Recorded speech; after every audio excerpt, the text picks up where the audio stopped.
प्रार्थना श्लोक ले लीजिए।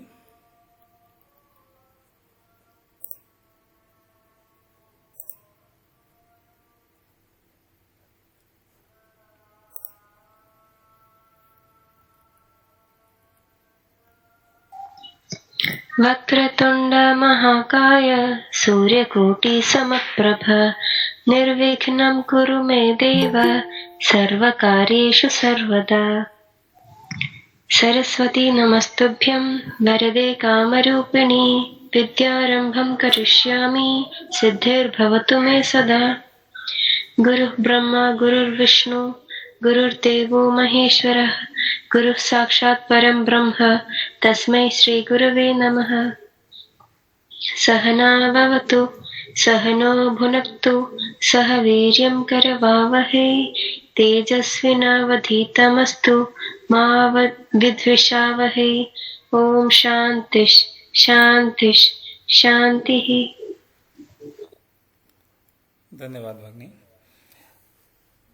तो प्रार्थना श्लोक के बाद हम लोग अगला टॉपिक देखेंगे। अगर कोई बैच में या इस सेशन में अगर कोई नए लोग भी जुड़ रहे हैं तो वो भी ध्यान रखें, प्रार्थना श्लोक आप लोग भी पढ़ें। सबको इनकरेजमेंट दिया जाता है यहाँ पर, तो आप लोग भी पढ़ें उसको। और मैंने इसमें कुछ बताए थे कि किस प्रकार से शुद्धता का ध्यान रखना है, पहले भी बताया था, तो पुराने वीडियोस में भी है। अगर किसी को समझ में नहीं आया हो तो मेरे से दोबारा बता सकते हैं। लेकिन संस्कृत की खासियत यही है कि इसको जितना आप पढ़ेंगे, जितना बोलेंगे, उतनी जल्दी आपको ये समझ में भी आएगी, आत्मसात कर लेंगे उसको। तो इसके लिए बहुत ज़रूरी कि सब लोग एक एक करके हर सेशन में रोटेशन वाइज सब लोग इसको पढ़ें, बोलें। चलिए, तो आज हम काव्य कथा लेते हैं। आज थोड़ा सेशन को लाइट रखेंगे। इसमें हम लोग आज के सेशन में ये काव्य कथा ले रहे हैं जो कि कालिदास का नाम आप लोगों ने सुना होगा। कालिदास जो कि महाकवि कहलाते हैं। और कालिदास जी जो हैं उन्होंने बहुत सारे काव्य लिखे हैं, बहुत सारे नाटक लिखे हैं। तो उनकी जो प्रस्तुतियां हैं वो बहुत संस्कृत में मतलब जो संस्कृत को शुद्ध रूप से और सही मायनों में संस्कृत में लिखी जाने वाली चीजें हैं, वो ग्रंथों की रचना उन्होंने करी है। तो इसीलिए वो श्रेष्ठ कवियों में गिने जाते हैं। श्रेष्ठ नाटककार कह लें या श्रेष्ठ कवि कह लें, तो उसमें उनकी रचनाओं की गणना होती है। सर्वश्रेष्ठ रचनाओं में, श्रेष्ठ भी नहीं बल्कि सर्वश्रेष्ठ रचनाओं में उनकी रचना की गणना होती है। और जो महाकवि कालिदास जी थे उन्होंने बहुत सारे ग्रंथ लिखे हैं, जिसमें रघुवंशम नाम का एक महाकाव्य कहलाता है। एक देखिए काव्य होता है, एक महाकाव्य होता है, तो दोनों में अंतर है। तो ये जो है ये रघुवंशम महाकाव्य की श्रेणी में आता है। और उसमें जो उन्होंने कथा यूज करी है, तो अब देखिए काव्य है तो उसमें श्लोकों के रूप में या कविताओं के रूप में उनको कहा गया है, उसकी रचना की है। तो कालिदास जी ने उसकी जो रचना की है उसमें काव्य का चूंकि प्रयोग किया है, इसलिए उसको काव्य कथा कहते हैं। इस कथा को काव्य कविता के माध्यम से कहा गया है। और ये एक बड़ी कविता है, महाकाव्य है और श्रेष्ठ रचनाओं में से आती है, जैसा मैंने आपको बताया था। उसी का ही एक वृतांत है जो यहाँ पर लिया गया है। तो आप सब लोग अब उसको संस्कृत में साधारण शब्दों में गद्य के रूप में अभी देखेंगे उसको। तो उसको मैं पढ़ता जाऊंगा, बताता जाऊंगा। अगर आप में से कोई पढ़ना चाहे तो पढ़ भी सकते हैं। सरल है, भाषा क्लिष्ट नहीं है, भाषा सरल है।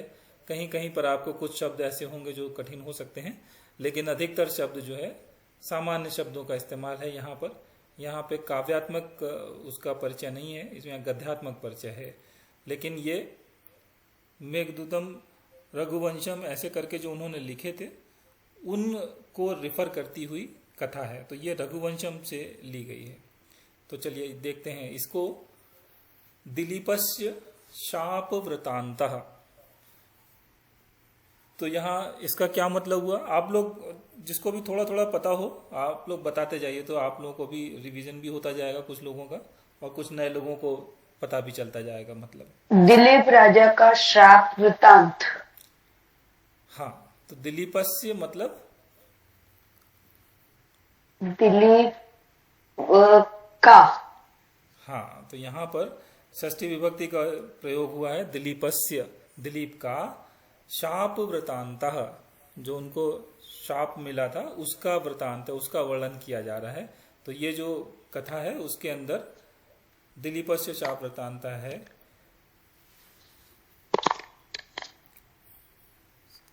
अगर सब लोगों को थोड़ी थोड़ी संस्कृत पढ़ने में दिक्कत ना हो तो मैं कहूँगा कि आप लोग धीरे धीरे इसको पढ़ना शुरू करें। दो दो सेंटेंस जो इसमें दिए हुए हैं ना, तो दो दो सेंटेंस सब लोग बोलें तो सबको समझ में भी आएगा। सब लोग उसका हिंदी अनुवाद भी बताएं और सबको आसानी होगी बोलने में, समझने में भी। कोई भी दिलीपः सूर्यवंशस्य नृपः। दिलीप सूर्यवंश के राजा थे। तस्य सुतः रघुराजः, उनके बेटे रघुराज थे। हाँ, आप कोई दूसरा दो वाक्य बोले।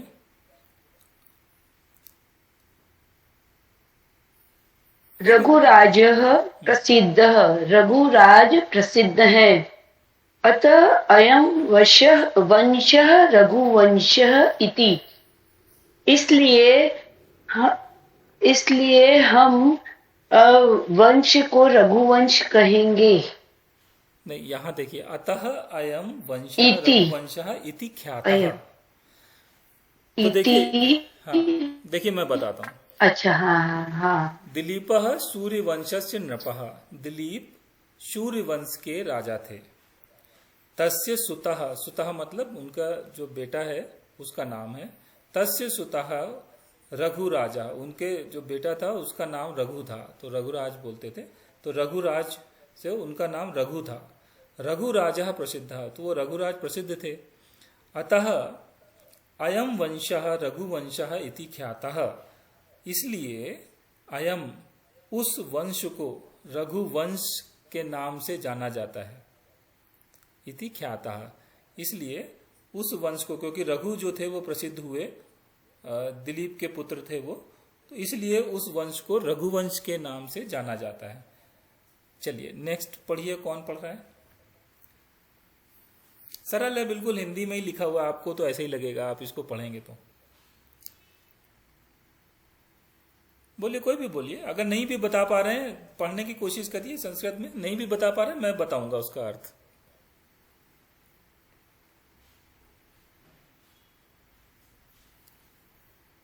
और कौन जुड़े हैं? रघुवंशे वैवस्वत मनु प्रथम पुरुषः। तो वैवस्वत मनवंतर के शायद प्रथम पुरुष थे रघुवंश, ऐसा शायद कह रहे हैं। हाँ, तो रघुवंश में, रघुवंशे जब लिखा है ना, तो रघुवंश में रघुवंश का जो प्रथम पुरुष थे वो वैवस्वत मनु थे। वैवस्वत मनु उनका नाम था, तो वो उनके प्रथम पुरुष थे, पहले थे वो। उसके बाद से उनके, कहते हैं ना, खानदान उनका बढ़ता चला गया, उसमें पीढ़ियां आती गईं, एक के बाद एक आते चले गए। तो उस कई पीढ़ियों में आगे जाकर फिर दिलीप हुए, फिर रघु हुए, ऐसे करके आगे उनका पीढ़ी बढ़ती चली गई। ठीक है, नेक्स्ट पढ़िए। दिलीपः प्रजावत्सलः आसीत्। प्रजावत्सल मतलब प्रजा के लिए बहुत प्रेम भाव था दिलीप राजा में। हाँ, देखिए, वत्स होता है ना, वत्स जो होता है पुत्र के लिए या बेटे के लिए, ऐसे बोलते हैं ना, या किसी को प्यार से बोलते हैं, तो वात्सल्य। हाँ, वात्सल्य। तो वो जो भावना होती है, जैसे अपने बच्चे से प्यार करते हैं, ऐसे ही दिलीप अपनी प्रजा को प्यार करते थे, तो इसको प्रजावत्सल बोलते हैं। ठीक है, नेक्स्ट। सुदक्षिणा तस्य पत्नी। सुदक्षिणा उनकी पत्नी थी। हाँ, उनकी पत्नी थी। अब देखिए, यहाँ पे कुछ कुछ चीजें ऐसी होती हैं जहां पे आप संस्कृत का जब आप अनुवाद करेंगे तो उसमें कुछ चीजों को अपने मन से लगा सकते हैं। एक हिंदी में अच्छा वाक्य बनाने के लिए कुछ अपने मन से लगा लीजिए उसको। तो जैसे सुदक्षिणा तस्य, तस्य का मतलब हुआ उनकी पत्नी, सुदक्षिणा उनकी पत्नी, तो पूरा हो गया। सुदक्षिणा उनकी पत्नी थी, उनका नाम, उनकी पत्नी का नाम सुदक्षिणा था, ऐसे बोल सकते हैं, या उनको बोल सकते हैं सुदक्षिणा उनकी पत्नी थी। ठीक है, कोई और लें अगला।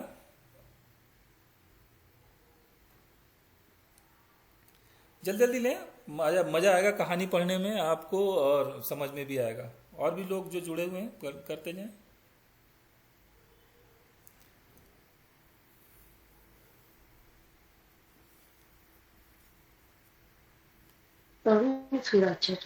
पढ़िए पढ़िए आपस में, जो लोग भी बोल पा रहे हैं वो बोले। दिलीपः बहुकालम् अपत्यरहितः आसीत्। दिलीप बहुत काल तक पुत्र विहीन थे। हाँ, पुत्र नहीं, अपत्य का मतलब होता है संतान। उनके कोई बच्चा संतान नहीं रहित। था। हाँ, उनके कोई बच्चा जी, नहीं था। संतान तो रहित। बहुत काल तक, बहुत समय तक उनके कोई संतान नहीं थी। अतः सः चिंताक्रांत अभवत्। अतः वे चिंताग्रसित थे। हाँ, तो उनको चिंता हुई क्योंकि अब राजा थे दिलीप, और वो बहुत समय तक उनके कोई संतान नहीं हुई, तो वो जो है चिंता मग्न हो गए। अभवत का मग्न हुए। हुए। हाँ, थे नहीं, हुए। जी जी जी, भूतकाल का वर्तमान। हाँ, जी, आगे कोई पढ़े, दो लाइन बोलिए ना। हाँ, सब लोग पढ़ते रहे, जो भी पढ़ सकते हैं जल्दी जल्दी पढ़े। भावना पढ़ो, तुम भी पढ़ो फटाफट, भावना को बोलना पड़ता है। जी। भावना पढ़ो। वशिष्ठः दिलीपस्य आचार्यः। वशिष्ठ जी दिलीप के आचार्य थे। दिलीपः वशिष्ठं द्रष्टुं संकल्पितवान्। दिलीप ने वशिष्ठ को देखकर संकल्प किया। नहीं, वशिष्ठ को देखकर नहीं, वशिष्ठम द्रष्टुम, वशिष्ठ को देखने का संकल्प लिया। मतलब उनसे मिलने के लिए उन्होंने सोचा कि हम उनसे मिलें जाकर। वो उनके गुरु थे, आचार्य थे। तो इस जो समस्या थी उनकी, उससे उनको समाधान लेने के लिए उन्होंने अपने गुरु वशिष्ठ से मिलने का संकल्प लिया, या उनके लिए सोचा उन्होंने। ठीक है, नेक्स्ट। अतः वर्षा, भावना वर्षा को बोलो।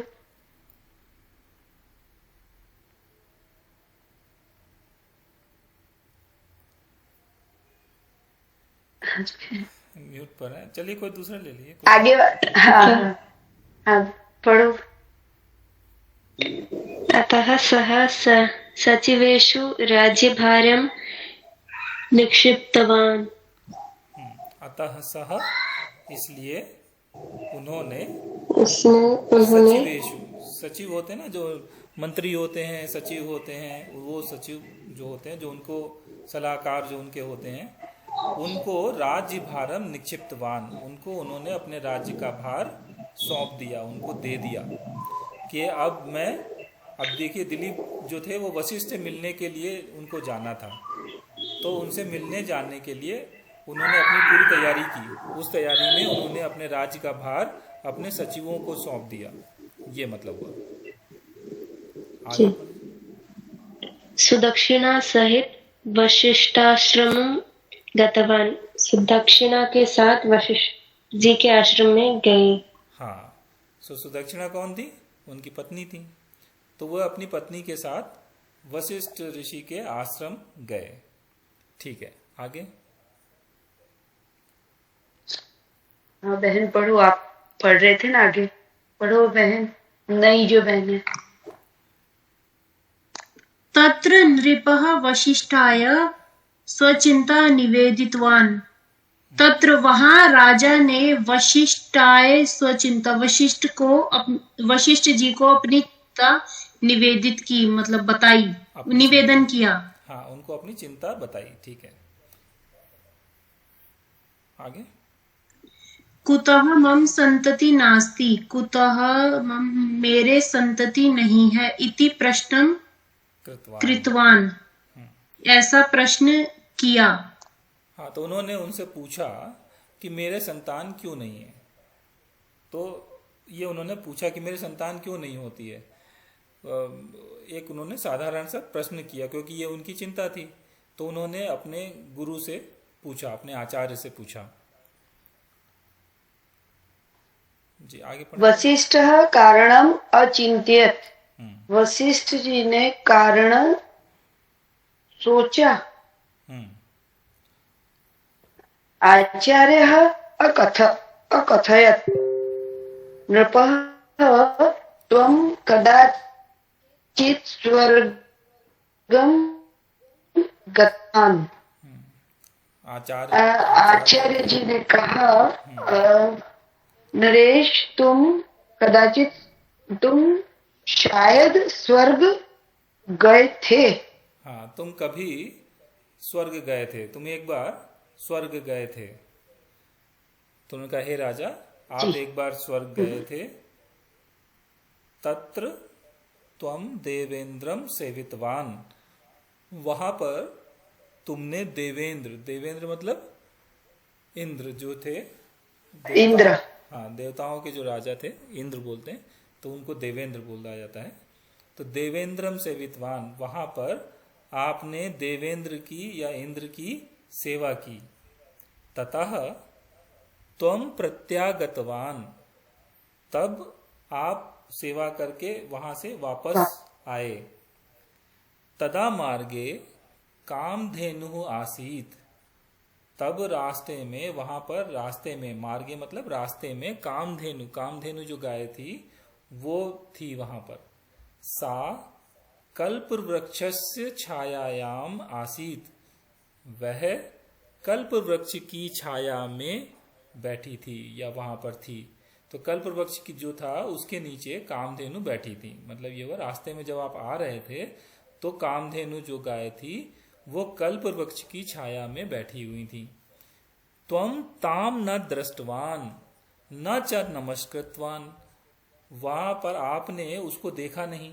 त्वम ताम, तुमने उनको, न दृष्टवान, नहीं देखा, न च नमस्कृतवान, और आपने उनको प्रणाम भी नहीं किया। उनको पूछना चाहिए था, उनको आदर देना चाहिए था। कामधेनु कुपिता अभवत शापम च दत्तवती, कामधेनु जो गाय थी इसलिए वो नाराज हो गई। कुपिता अभवत, नाराज हो गई। शापम च दत्तवती, और उन्होंने श्राप दे दिया। अतः तव संतति ही नास्ति, इसलिए आपके संतान नहीं है या संतान नहीं होती है। तस्याह संततिम पूजय, उसकी संतान की पूजा करो। तस्याह संततिम पूजय, उसकी संतति की, उसकी संतान की पूजा करो। तदा तव संतानः भविष्यति इति, तभी इस प्रकार आपके संतान होएगी या होगी, ऐसा ऋषि वशिष्ठ ने उनसे कहा। दिलीपः पृष्ठवान, दिलीप ने फिर उनसे बोला या उनसे कहा, शाप वाक्यम मया न श्रुतम कुतः, वो जो उन्होंने श्राप मुझे दिया कामधेनु जी ने, वो मुझे नहीं सुनाई पड़ा, मैंने नहीं सुना। ऐसा क्यों? जब उन्होंने बोला था, श्राप दिया था, तो मुझे सुनाई पड़ना चाहिए था। तो मैं तो वहीं पर था, तो मैंने देखा नहीं, ठीक है, लेकिन सुनाई तो पड़ सकता था। तो आचार्य अकथयत, तो ऋषि वशिष्ठ जो थे उन्होंने कहा, गंगा प्रवाह आसीत, वहां पर नदी गंगा का प्रवाह बहुत तेज था, इसलिए उसमें आवाज हो रही थी, इस कारण से आपने उसको नहीं सुना। अतः तत् ना श्रुतम, इसलिए आपको वह नहीं सुनाई पड़ा। इति नृपः अपृच्छत, राजा बोले, इदानीम किम करोमि, अब मुझे क्या करना चाहिए, मैं क्या करूं? फिर वशिष्ठ अवदत, तो फिर ऋषि वशिष्ठ बोले, आश्रमे नंदिनी अस्ति, आश्रम में नंदिनी है। सा कामधेनोः पुत्री, वह कामधेनु की पुत्री है, उसकी बेटी है। ताम पूजय, उसकी पूजा करो। वन्य जीवनम आचर, अब देखिए यहाँ पर वन्य जीवनम मतलब वन्यस्य जीवनम या वन्यम जीवनम उसको बोल सकते हैं कि वन का जीवन, जैसे वन में लोग रहते हैं वैसा जीवन आप जियो, वैसा जीवन का आचरण करो। उस प्रकार से कहने का मतलब था कि उस प्रकार से जैसे लोग वन में रहते हैं वैसे ही आप भी रहिए। आप राजा हैं, राजा महलों में रहते हैं, लेकिन यहाँ पर आपको उनकी पूजा करनी है। आप वन्य जीवन को अपनाइए, उसमें रहिए। अनुग्रह भविष्यति, और आप पर उनकी अनुकंपा होगी, अनुग्रह आपको उनका मिलेगा, प्राप्त होगा। तो देखिए यहाँ पर जो ऋषि वशिष्ठ हैं, अब थोड़ा सा मैं इससे हट के बता देता हूँ, थोड़ी सी और पीछे का, तो आप लोगों को समझने में थोड़ी आसानी होगी। कि जब दिलीप जो थे, राजा थे, वो एक बार लड़ाई हुई देवताओं में और राक्षसों में। जब लड़ाई हुई तो देवों की मदद करने के लिए ये एक बार स्वर्ग गए थे। इनको बुलाया गया था, इनको इंद्र ने कहा था, तो ये उनकी रक्षा करने के लिए उनकी तरफ से लड़ने के लिए गए थे और वहाँ जीत गए, सब कुछ ठीक ठाक हो गया, देव लोग जीत गए। तो ये वहाँ से वापस आ रहे थे। तो ये जो कहानी है ये उस समय की कहानी है जब ये वापस आ रहे थे वहाँ से। तो उस समय क्या था कि अब ये अपने घर जा रहे थे। अब ऐसा तो आपको पता ही कि जैसे हम लोग भी साधारण मनुष्यों की तरह जैसे हम लोग बात करते हैं, तो हम लोग ऑफिस जाते हैं या कहीं भी जाते हैं बाहर, फिर उसके बाद हम लोग घर वापस आते हैं। तो एक सांसारिक व्यक्ति जो है, जिसकी शादी वादी हो गई हो, तो वो अपना यही सोचता है कि घर जाएंगे, अब काम निपट गया, घर जाए, अपने बीवी बच्चों से मिलें, माता पिता से मिलें, भाई बहनों से मिलें, जाके खाना पीना खाएं, आराम करें, उनके साथ थोड़ा समय बिताएं। तो ये भावना रहती है और लोगों को घर आने की जल्दी रहती है। इसी प्रकार से जो दिलीप थे वो भी लड़ाई वड़ाई जब खत्म हो गई, सब कुछ ठीक ठाक हो गया, वो वहां से चले, तो वो भी अपने घर की तरफ जा रहे थे। तो उसके बारे में सोच रहे थे कि अपनी वाइफ है और जो भी लोग हैं उन सब से मिलना होगा, तो जल्दी जल्दी चलते हैं, इधर उधर कहीं रुकने का कोई फायदा नहीं है। तो ऐसा सोच के वो जा रहे थे। तो उसी समय जब वो रास्ते में जा रहे थे तो कामधेनु जो गाय थी वो कल्प वृक्ष के नीचे बैठी हुई, छाया में बैठी हुई थी।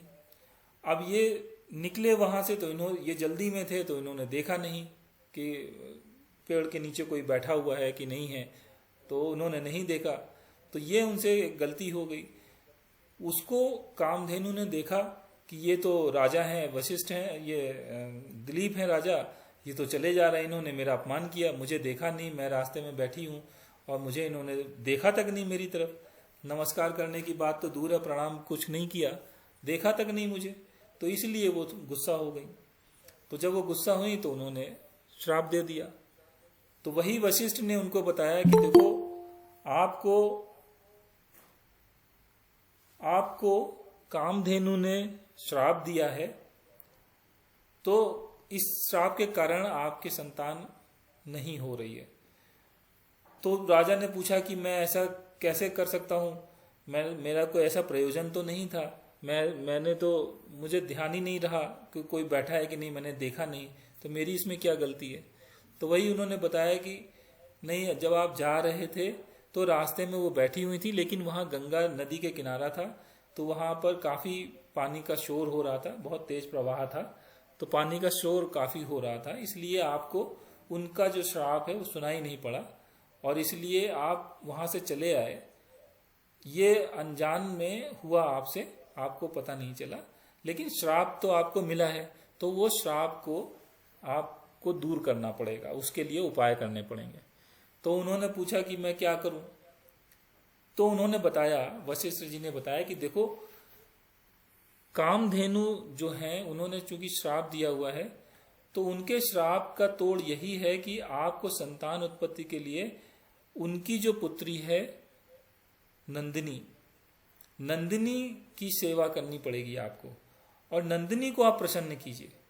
तो होता है ना, बेटी है, माँ, अगर माँ को प्रसन्न करना है तो बेटी को प्रसन्न करो, तो बेटी खुश, बच्चा खुश, तो माँ खुश हो जाएगी। तो उन्होंने उनको ये उपाय बताया कि आप नंदिनी की सेवा कीजिए, और नंदिनी अगर आपकी सेवा से खुश हो जाती है तो आपका ये जो श्राप है ये खत्म होगा, वो नंदिनी से ही खत्म हो जाएगा, वही उसका काट है। तो लेकिन उसके साथ एक शर्त ये है कि आपको नंदिनी की सेवा ऐसे करनी पड़ेगी, आप ये नहीं है कि आप उसकी सेवा करने के लिए जाएं, वहां पर राजे महाराजे हैं, घोड़े नौकर चाकर सब लेकर जाएं, उसको खूब अच्छे तरीके से रखें, खाएं खिलाएं पिलाएं, नहलाएं धुलाएं घुमाएं, ऐसे आप उसको करें, ये सब कुछ नहीं चलेगा। तो शर्त बड़ी अजीब सी थी कि ये सब आप नहीं करेंगे। आपको शर्त बहुत सीधी सी है कि नंदिनी को, आपको नंदिनी का ध्यान रखना है। ध्यान रखने का मतलब ये है कि अगर उसका उठने का मन हो तो वो उठेगी, उसका कहीं जाने का मन हो तो वो जाएगी, उसको अगर खाने का मन है तो वो खाएगी। अगर उसका मन जो भी हो रहा है उस मन का आपको ध्यान रखना है अपनी तरफ से। ये नहीं कि जबरदस्ती खाने के लिए दे रहे हैं कि नहीं सुबह हो गई खा लो, अब नहाने का टाइम हो गया नहा लो, उसको नहला दिया, अब उसका मन नहीं है, तो उसके मन से उसको जो चाहिए आप उसमें उसकी मदद करेंगे, उसके अलावा आप अपनी तरफ से कुछ नहीं करेंगे। वो उसकी सेवा है, उसको कोई परेशानी ना हो, ये आपको ध्यान रखना है। और इसके लिए जरूरी ये है कि आप 24 घंटे उसके साथ रहें, वो जहां रहे वहां आप रहें। आप वन्य जीवन आचरण, जो लिखा है ना वन्य जीवनम आचर, ये इसीलिए लिखा हुआ है कि आप उसकी पूजा करें, और जैसे वन में जीवन लोग गुजारते हैं वैसे ही आप जीवन गुजारें, तभी आपको उसका अनुग्रह मिलेगा। तो यहाँ पे सामने जो पहली लाइन में लिखा हुआ है, हम यहां तक आ चुके हैं, अब हम इसके आगे देखते हैं। नृपः अंगीकृतवान, राजा ने इसको स्वीकार कर लिया कि ठीक है, मैं सब कुछ छोड़ दूंगा और मैं वन्य जीवन जीऊंगा। तह पर्णशालायां वासम अकरोत्, उन्होंने पर्ण कुटीर में वास किया। हाँ, पर्णशालायाम तो मतलब दक्षिणा, नहीं, एक सेकेंड। हाँ, पर्णशालायाम, पर्णशालायाम, पर्ण का मतलब होता है पत्ते, तो पत्तों से बनी जो कुटिया है, शाला, शाला शब्द जो है ना, कहीं पे रहने के लिए कोई चीज होती है, मकान दुकान ऐसे कुछ होता है ना, तो उसके लिए हम लोग यूज करते हैं।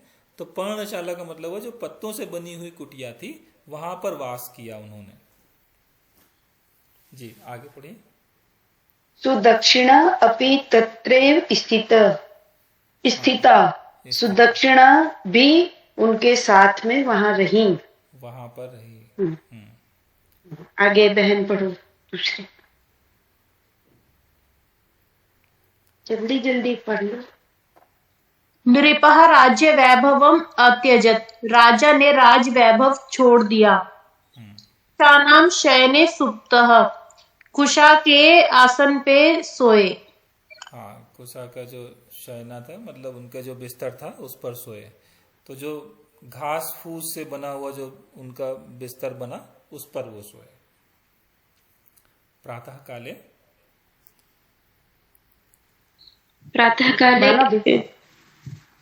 प्रातः काले धेनु सुदक्षिणा सहितः पूजितवान्। प्रातः काले मतलब सुबह। सुबह धेनु ने सुदक्षिणा के नहीं, साथ, धेनुम, धेनुम का मतलब है, देखिए यहाँ पर द्वितीय विभक्ति है एक वचन में। धेनुम का मतलब धेनु मतलब गाय की, गाय को, सुदक्षिणा सहित, तो सुदक्षिणा के साथ पूजितवान, उसको उसकी पूजा की। तो क्या मतलब हुआ, किसके लिए कहा जा रहा है ये राजा दिलीप के लिए कहा जा रहा है कि प्रातः काले धेनुम सुदक्षिणा सहित पूजितवान, राजा ने सुबह गाय की मतलब नंदिनी की, गाय का मतलब नंदिनी हो गया यहाँ पर, सुदक्षिणा के साथ गाय की पूजा की। तो दोनों ने, जो पति पत्नी थे, दोनों ने सुबह सुबह उठकर उसकी पूजा की। आगे। नंदिनी वनम अगच्छत, नंदिनी वन में गई, नंदिनी वन जा चुकी है में भूतकाल में। गई। हाँ, वन में गई। आगे। नृपः ताम अनुगतवान, जो राजा थे, राजा ने उसका अनुसरण किया, क्योंकि राजा को कुछ करना नहीं था, बस वही था कि उसका ध्यान रखना है, उसको कोई तकलीफ नहीं हो। तो जब नंदिनी वन में गई तो राजा भी उसके पीछे पीछे गए। जिसका भी मन हो पढ़ता जाए, नहीं तो मैं पढ़ता जाऊंगा, ऐसी कोई वो परेशानी वाली बात नहीं, कहानी का आनंद लीजिए। जागरूकः धेनुम 21 दिनानि सेवितवान। जागरूकः, जागरूकः का मतलब क्या हुआ यहां पर? सावधानी पूर्वक। हाँ, आगे भी बताते जाएं। सावधानी पूर्वक धेनु की, मतलब गाय की एक विशंति, मतलब ये हो गया 21 दिन, कितने दिन पता नहीं, हाँ, सेवा 21 की। 21 दिन। एक विंशति का मतलब 20, एक और 20 मिलके 21 दिनानी, दिन। तो 21 दिनों तक उन्होंने बहुत मेहनत से जागरूक रह के धेनुम मतलब गाय की सेवा की। अभी तो सबको समझ में आ रहा है ना? जी। कोई कठिन नहीं है। अब देखिए, अब यहां पर अगला हम देख रहे हैं, इसी कहानी में आगे बढ़ते हुए, सिंह दिलीपयोः संवादः, शेर और दिलीप के बीच का ये संवाद है।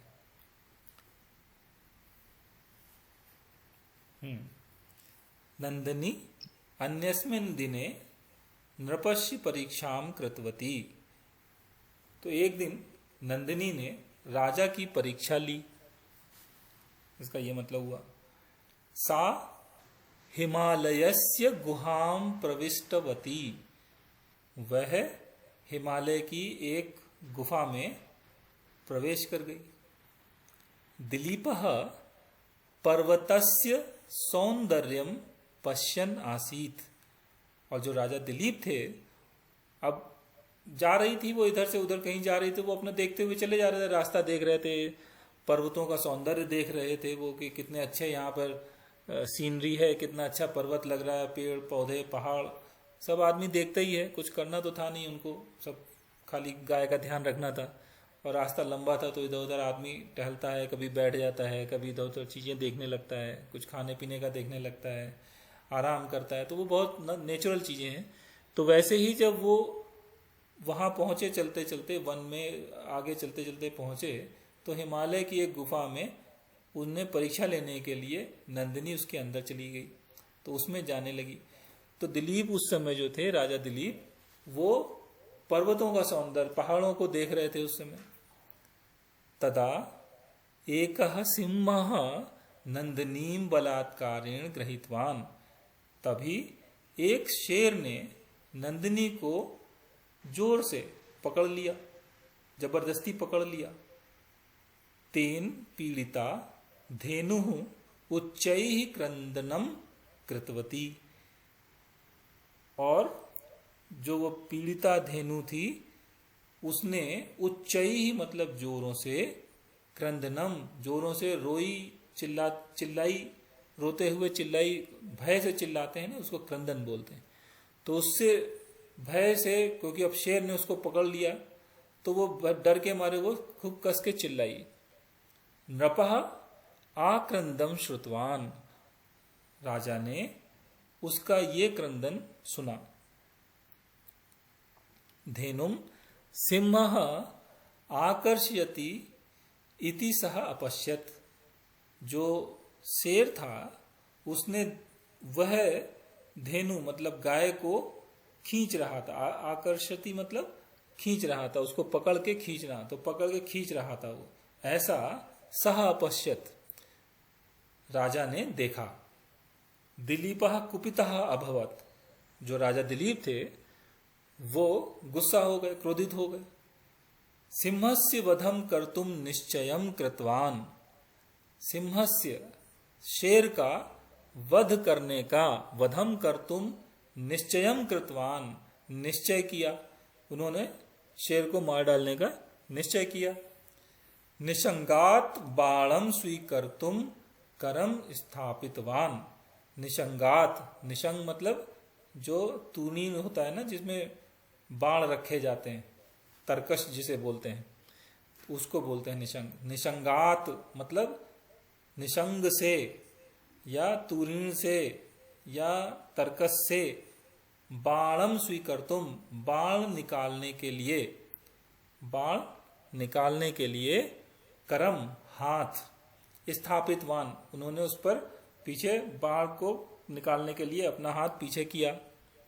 किंतु करह तत्रैव स्थगितः अभवत्, किंतु उनका जो हाथ था वो वहीं रह गया, हिल नहीं पाया, वहां से वहीं पे रह गया। नृपस्य अपमानम संजातम, राजा को गुस्सा भी आ रहा था और अब वो बाण भी नहीं निकाल पा रहा था, तो उसको गुस्सा भी आया, उसको अपमान महसूस हुआ। तस्य कोपः अधिकः जाता, इससे उसका राजा दिलीप का क्रोध और भी बढ़ गया। तदा नृपम उद्देश्य सिंहः,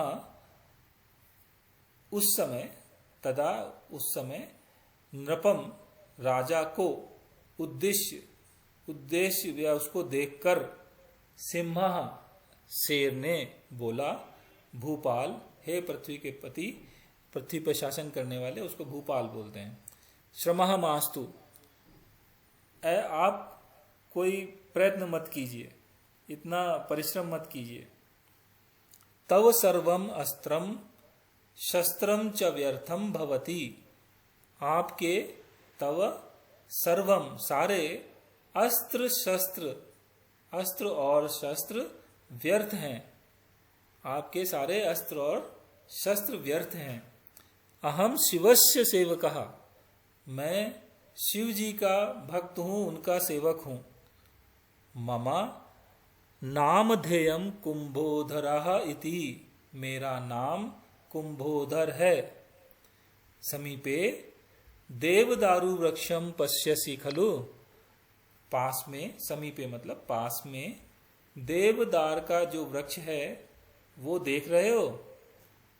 पार्वती प्रीतिपूर्वकम तम वृक्षम वर्धितवती, पार्वती जी ने बड़े स्नेह से, बड़े प्रीति से, बड़े प्यार से, तम वृक्षम उस वृक्ष को बड़ा किया है, वर्धितवती उगाया है, बड़ा किया है, उसकी पालन पोषण किया है। वृक्षस्य रक्षणार्थम पार्वती माम नियुक्तवती, वृक्ष की रक्षा करने के लिए, रक्षणार्थम मतलब रक्षा करने के लिए, पार्वती माँ ने या पार्वती जी ने माम मुझे नियुक्त किया है, नियुक्तवती। अतः अत्र आगतः प्राणी मम आहारः, इसलिए यहाँ पर जो भी प्राणी आता है वह मेरा आहार है, वह मेरा भोजन है। अतः धेनुम न त्यजामि, इसलिए मैं इस गाय को नहीं छोड़ूंगा। इति अकथयत, ऐसा उसने, शेर ने राजा को देखकर कहा। तत्वचनम महोदय खलु का अर्थ क्या सचमुच? हाँ, खलु का अर्थ क्या है? खलु का मतलब है कि आगो, जैसे बोला ना, पास में जो देवदार का वृक्ष है वो दिख रहा है ना, तो वो जो है ना जो लास्ट में लगा है वो पूछने के लिए लगा है, प्रश्नवाचक है, लेकिन वो ऐसा कोई प्रश्न नहीं है ना, है ना बोलते ना हिंदी में, आपको पानी, आप पूछते ना आपको पानी पीना है ना, पीना है कि नहीं पीना है, तो आप बोलेंगे हाँ पीना है, नहीं पीना है, तो वो जो प्रश्नवाचक बनता है उस जगह पे हम खलु का शब्द का प्रयोग करते हैं, उस पर जोर देने के लिए, प्रश्न पूछने के लिए। तत्वचनम श्रुत्वा नृपः अवदत्, उसके उस वचन को, उस चीज को, उसको उसने जो बोला शेर ने, उसको सुनकर राजा बोले, अहम अपि शिव पूजिकः, मैं भी शिव का उपासक हूँ, शिव की पूजा करता हूँ। शिवः गौरवार्हः, शिव पूजनीय है, उनको उनके वंदनीय है, मैं उनकी पूजा करता हूँ। मम आचार्यः वशिष्ठः, मेरे आचार्य वशिष्ठ ऋषि हैं। तस्य धेनुः एव धनम, उनका जो आचार्य वशिष्ठ हैं उनके लिए तस्य यूज किया गया है। उनकी धेनु गाय ही उनका धन है। धेनु एव धनम, गाय ही उनका धन है। अतः प्रार्थनाम करोमि, इसलिए मैं प्रार्थना करता हूँ। मम देहम खाद, मेरे शरीर को खा लो।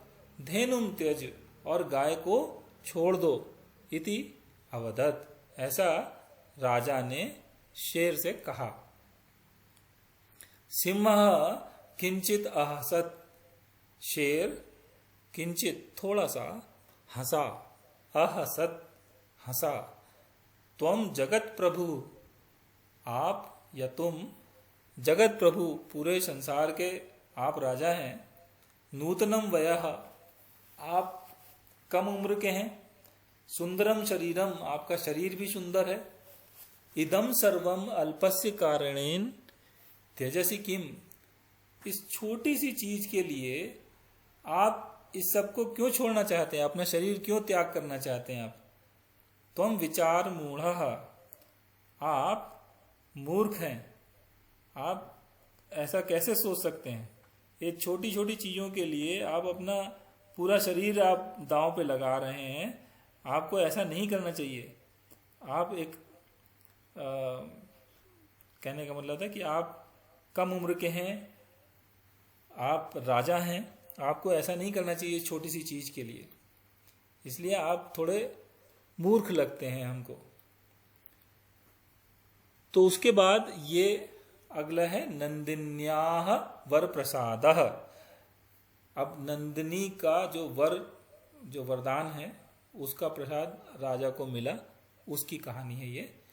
उसके आगे की, सिंहः पुनः अवदत्, शेर ने फिर कहा, नृप, हे राजा, तव भूत दया योग्या, तव मतलब आपकी, भूत दया, भूत मतलब प्राणियों पर जो आपकी दया है वो बहुत उचित है, ऐसा आपको करना चाहिए।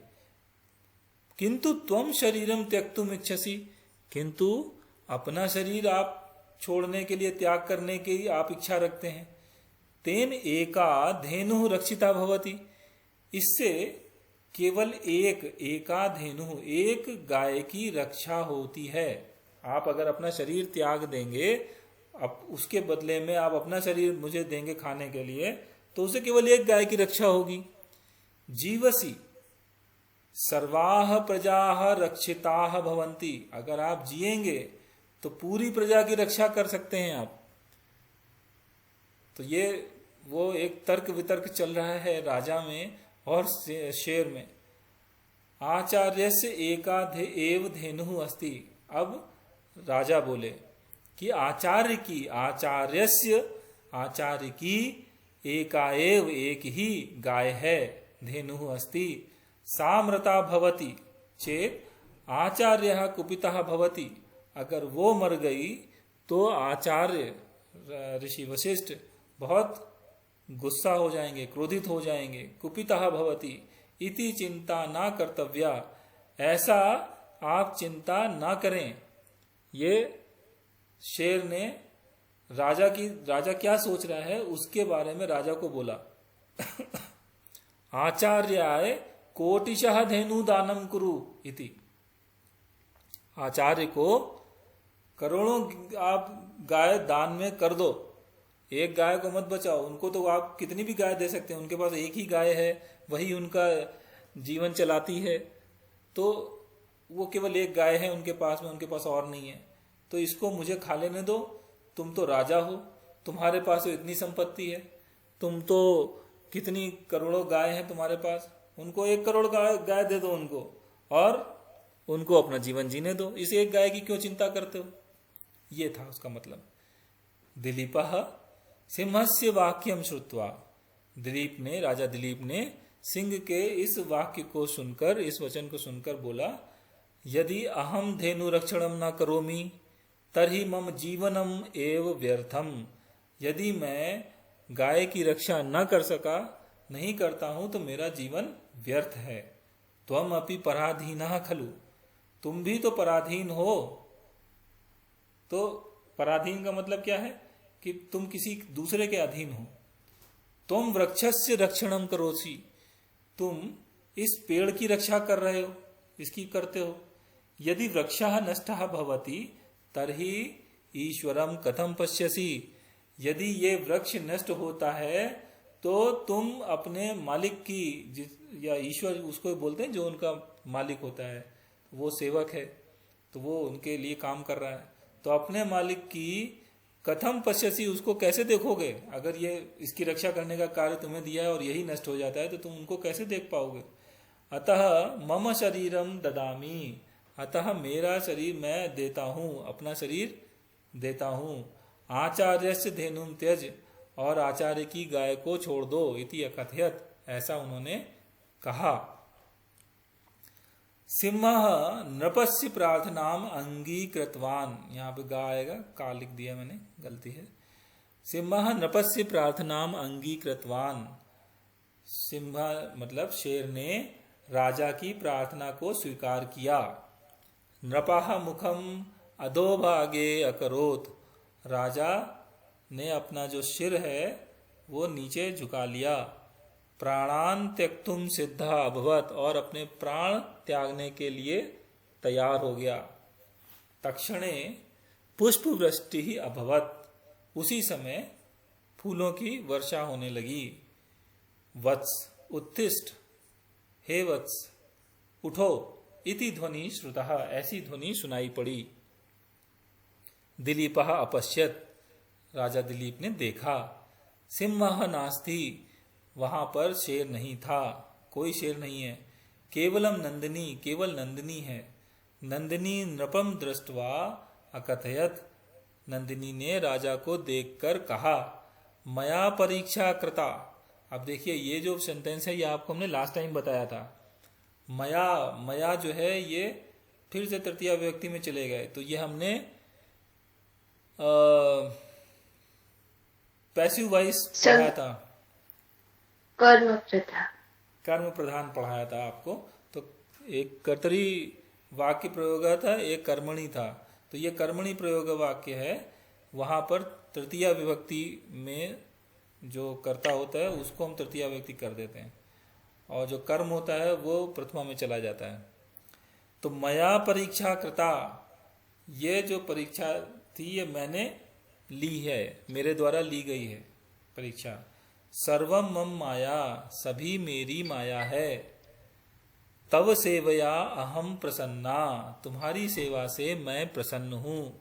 वरम ददामी प्रच्छ इति अकथयत, वर देती हूँ, पूछो क्या मांगना है मांगो, ऐसा उसने नंदिनी ने कहा। दिलीप ने बोला, मम संतानः भवतु, मेरे संतान हो। इति प्रार्थनाम कृतवान, ऐसी मैं प्रार्थना करता हूँ। नंदिनी वरम दत्तवती, नंदिनी ने वर दिया। मम क्षीरम पिब इति उक्तवती, उसने कहा कि मेरा दूध पियो। नृपः क्षीरम पीतवान, राजा ने दूध पिया। परस्मिन् दिने नृपः सुदक्षिणा च राजधानीम आगतौ। परस्मिन्, पर अस्मिन् मतलब दूसरे दिन राजा सुदक्षिणा के साथ राजधानी आ गए। कालः अतीत, समय बीता। सुदक्षिणा गर्भवती अभवत, सुदक्षिणा गर्भवती हुई। शुभे मुहूर्ते पुत्रम प्रसूतवती, और एक शुभ मुहूर्त में उसने एक पुत्र को जन्म दिया। नृपः पुत्रस्य रघु इति नामधेयम कृतवान, राजा ने पुत्र का नाम रघु रखा। तो ये कहानी थी राजा दिलीप की, और कैसे रघु का जन्म हुआ और उनके साथ क्या हुई। तो ये एक वृतांत था जो रघुवंशम, जैसा आपको हमने पहले बताया था कि रघुवंशम से ये लिया गया है। महाकाव्य जो कालिदास जी ने विरचितम है, उन्होंने लिखा था, उससे ये लिया गया है। सबको कहानी समझ में आ गई? जी आ गई। कथा में जो भी शब्द उपयोग हुए हैं, जो भी वाक्य लिखे हुए हैं, सबको समझ में आ रहे हैं? ऐसा तो नहीं लग रहा किसी को कि बहुत कठिन लिखा हुआ था? नहीं, सरल लग रहा है, समझ में आ रहा है। सबको समझ में आ रहा है ना? हाँ, ऐसे ही आप पढ़ते रहिए, और कुछ कुछ जो बीच बीच में शब्द आएंगे तो उससे आप लोगों को मैं बताता जाऊंगा, तो और भी आसान होता जाएगा। तो उसकी चिंता ना करे कोई भी, लेकिन पढ़ना जरूरी है। शब्दों को, कहानियों को, इन सबको पढ़ना जरूरी है, पढ़ते रहिए। चलिए, अभी एक आपको और चीज मैं बताता हूँ। ये भाषाभ्यास में आपको विशेषण और विशेष भाव जो है, इसकी एक छोटी सी आपको झलक दे देते हैं, जिससे आप लोगों को थोड़ा सा चीज़ों के बारे में पता रहे कि विशेषण क्या है, विशेष क्या है। वैसे तो हिंदी में हम सब लोग जानते हैं कि विशेषण और विशेष क्या होते हैं, लेकिन फिर भी हम लोग एक बार संस्कृत में देख लेते हैं किस प्रकार से होता है। तो विशेषण जो होता है वो क्या है? तो देखिए, जो संज्ञा और जो सर्वनाम शब्द होते हैं, उनकी विशेषता को जो बताने वाले शब्द होते हैं, उनको हम विशेषण कहते हैं। तो जैसे उन्नतः वृक्षः अस्ति। अब यहाँ पे संज्ञा और सर्वनाम जो हमने बोला, यहाँ पर क्या यूज हुआ है? यहाँ पर हम लोग संज्ञा में यूज कर रहे हैं। वृक्षः, वृक्षा एक संज्ञा की तरह यूज हो रहा है। अस्ति उसकी क्रिया है, और उन्नतः जो है वो वृक्ष के लिए यूज हुआ है। तो इसलिए उन्नतः वृक्षः, ऊंचा वृक्ष। तो कहते हैं ऊंचा वृक्ष, ऊंचा वृक्ष के लिए उपयोग हुआ है। तो वृक्ष जो है उसको विशेषण हो गया उन्नतः। तो इसलिए आपको ऐसे ध्यान रखना पड़ेगा कि विशेषण क्या है और विशेष क्या है। तो विशेष हो गया वृक्ष, विशेषण हो गया उन्नतः। तो ये हमेशा साथ में विशेषण और विशेष इस प्रकार से चलेंगे। दूसरा एग्जाम्पल देखिए, कक्षायाम 50 छात्राः सन्ति। अब यहाँ पे देखिए, कक्षा में 50 छात्र हैं। 50 छात्राः सन्ति। अब कक्षा में 50 छात्राः, अब 50 छात्राः एक साथ यूज हो रहे हैं। 50 जो है वो कक्षा के लिए यूज नहीं हो रहा है, वो छात्रों के लिए यूज हो रहा है। इसलिए 50 जो है वो विशेषण बन गया, और छात्राः या छात्र ये जो है आपका विशेष्य हो गया। तो 50 छात्राः सन्ति, ऐसे हम लोग पहचानते जाएंगे। अगला उदाहरण देखिए। इसमें बताएं, अब समझ में आ गया होगा सबको विशेषण और विशेषण? मधुरम। पूरा बताएं। आम्र मधुरम अस्ति। आम मधुर, मधुर जो है विशेषण है। हाँ, आम मधुर है। आम्रम मधुरम अस्ति। आम्रम, इसमें मधुरम जो है वो हो गया मीठा। तो आम मीठे हैं या आम मीठा है। तो आम मीठा है तो आम हो गया विशेष्य, और मधुरम हो गया विशेषण। विशेषण जो है वो विशेष्य के लिए यूज हुआ है। तो आम्रम अस्ति ऐसा भी बोल सकते हैं, लेकिन मधुरम अस्ति से आपको पता नहीं चलेगा कि क्या चीज मधुर है। तो वो आम्र के लिए ही यूज हो रही है इसमें। देखिए, इसको बताइए।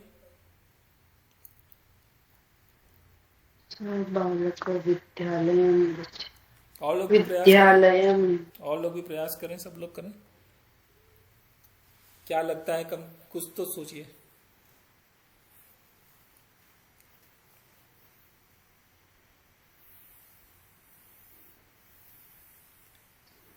विद्यालय।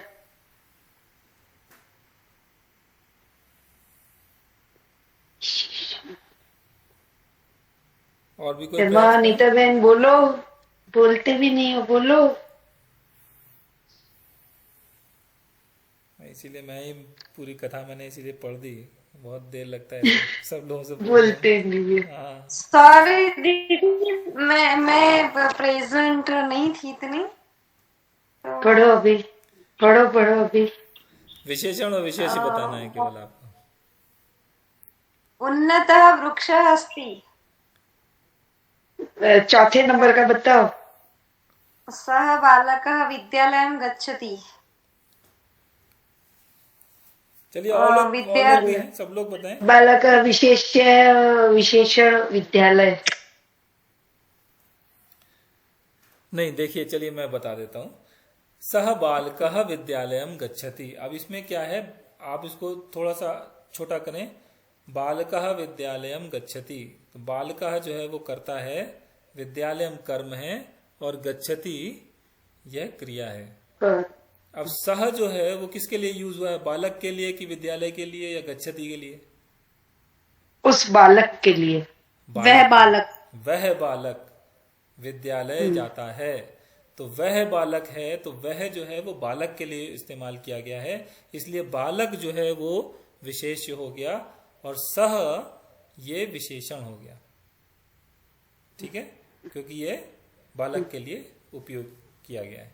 तो इस प्रकार से आप विशेषण और विशेष्य को पहचानेंगे। अब बोलने में घबराइए नहीं, गलत होगा तो कोई प्रॉब्लम नहीं है ना, गलती के लिए ही तो हम लोग पढ़ रहे हैं।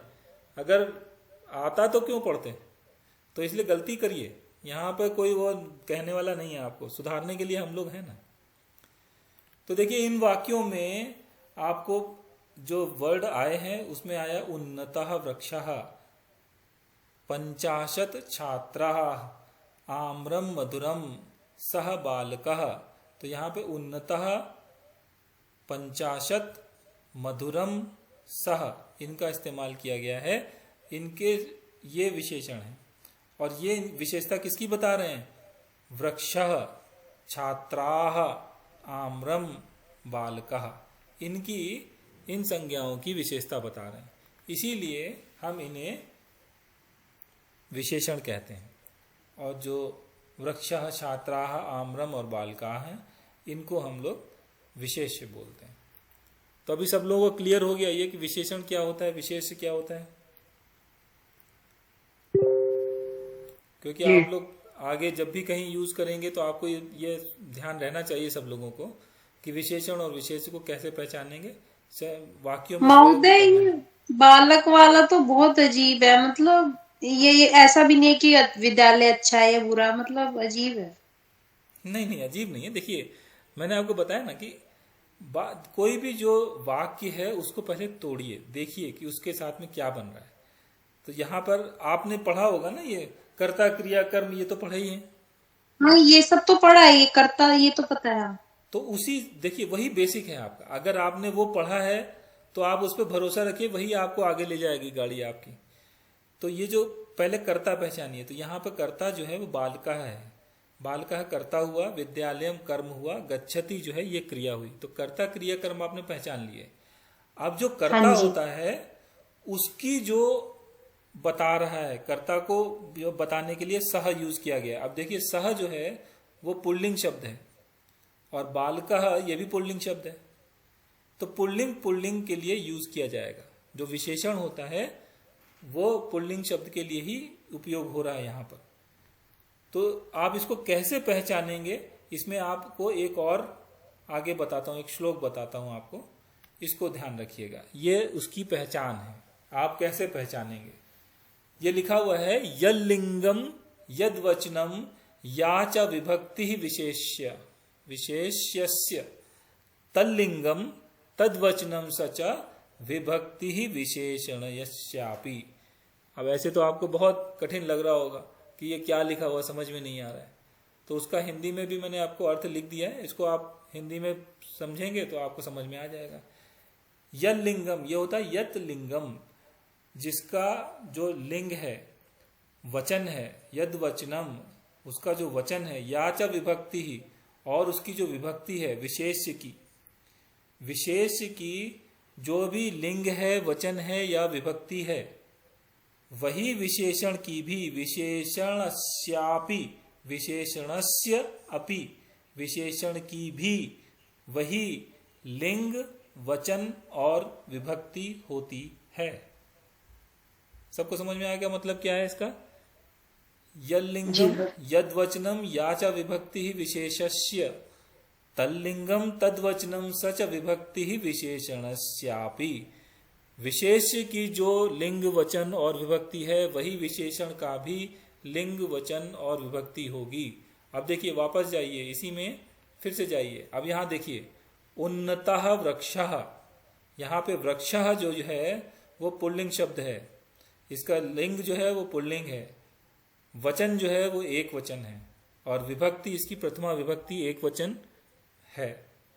तो उसका देखिए, उन्नतः जो लिखा हुआ है, उन्नतः भी पुल्लिंग है, एक वचन है, प्रथमा विभक्ति है। उन्नतः वृक्षः, आपको एक जैसे लग रहे हैं, उन्नतः वृक्षः। तो ये पहचान है उसकी कि जो विशेष्य का लिंग वचन और विभक्ति होती है, वही विशेषण की भी लिंग वचन और विभक्ति होगी। इसको याद रख कर लीजिए आप लोग इस सब वाक्य को, तो इससे आपको आसानी हो जाएगी पहचानने में। अब देखिए दूसरा, देखिए कक्षायाम 50 छात्राः सन्ति। अब यहाँ 50 छात्राः, अब आप कहेंगे यहाँ 50 हो गया, तो ये 50 शब्द नंबर है, और ये 50 का मतलब हो गया 50। 50 जो है वो बहुवचन है, एक बहुवचन नहीं है, एक वचन है। 2 नंबर गिनती में जब आप देखेंगे तो ये द्विवचन है, और 2 के बाद 3 से लेके जितनी भी आप संख्या बोलेंगे वो सब बहुवचन की संख्याएं होती हैं। तो ये 50 जो है ये बहुवचन का है। छात्राः, छात्र एक होता है, छात्रः, छात्रः, छात्रौ, छात्राः, तो बहुवचन में छात्राः हो जाता है। तो 50 छात्राः, इसलिए ये दोनों एक साथ हैं क्योंकि दोनों बहुवचन में हैं। आम्रम मधुरम, अब देखिए आम्रम, आम्रम इसका जो लिंग है वही मधुरम, मधुरम में भी वही आ रहा है, वचन भी उसका देखिए एक आ रहा है, विभक्ति भी उसकी एक ही आ रही है।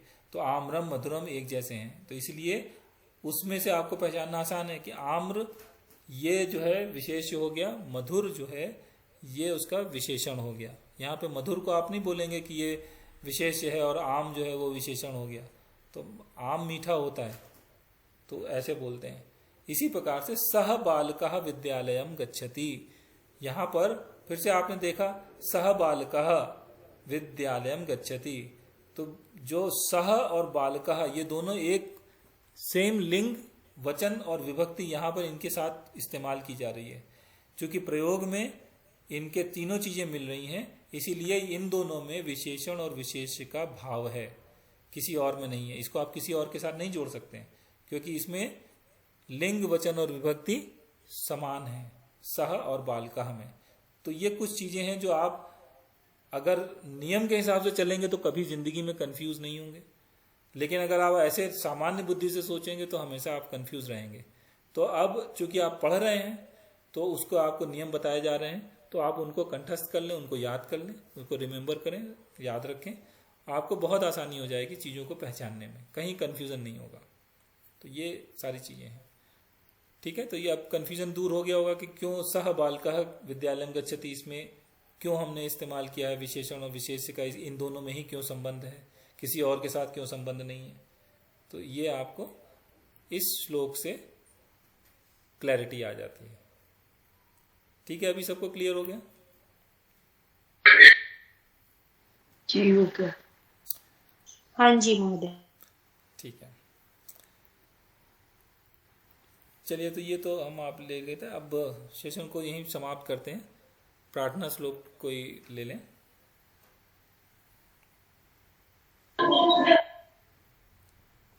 ओम सर्वे भवन्तु सुखिनः, सर्वे सन्तु निरामया, सर्वे भद्राणि पश्यन्तु, मा कश्चित् दुःखभाग् भवेत्। ओम शांति शांति शांतिः। हरि ओम। श्री गुरुभ्यो नमः। हरि ओम तत्सत्। धन्यवाद भगिनी।